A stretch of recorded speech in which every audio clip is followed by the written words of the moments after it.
pertanyaannya begini.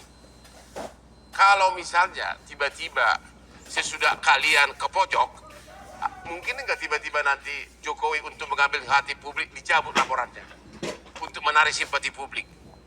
Ya, Mungkin bagus nggak? nih. Kesempatan itu pernah diajukan oleh beliau Ya. pada saat kami melakukan teguran terbuka sebagai dua Ya. kali ya.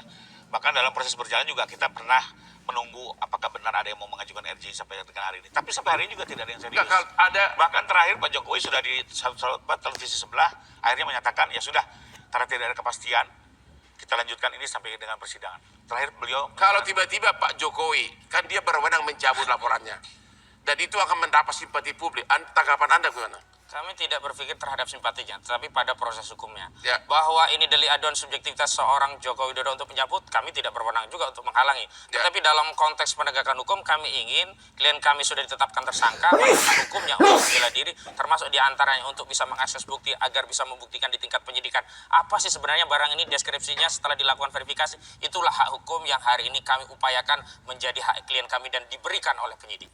Jadi Anda merasa tim kuasa hukum Jokowi merasa sudah jambang kemenangan?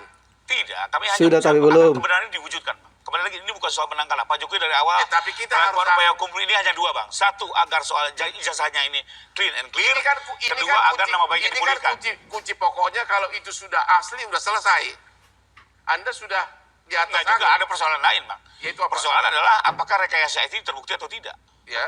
Jangan lupa juga kita Kalau dibilang asli, selesai dong. kita ini terlalu sibuk dengan persoalan ijazah. Sebenarnya ada persoalan lain yang ancamannya lebih besar. Ya. Apakah mereka dalam rangka pencemaran nama baik melakukan atraksi IT yang Dia tidak benar, mengalihkan isu sehingga mengakibatkan yang permasalahannya masyarakat ijazah, percaya? Pak. Ini yang juga salah satu yang kita sorot, Pak. Karena mereka melakukan aplikasi-aplikasi tertentu di depan publik. Ujung-ujung ijazah Pak Jokowi dinyatakan sebagai ijazah Dul Matno. Siapa Jadi yang pernah penasaran bilang diuji, ijazah Jokowi apakah itu adalah kemajuan ijazah Pak teknologi Matno? betul-betul bisa membalikan kebenaran menjadi sebaliknya. Dan itu Oke. bisa diperiksa. Sampai hari ini pun ternyata di ruangan ini pun debat tidak ada akhirnya. Sampai apalagi nanti di ruangan sana.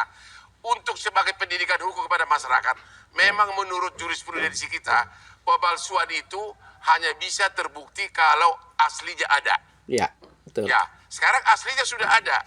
Cuma tidak ada upaya hukum yang bisa memaksa penyidik untuk mendatangkan ahli forensik untuk memeriksa. Itu persoalannya.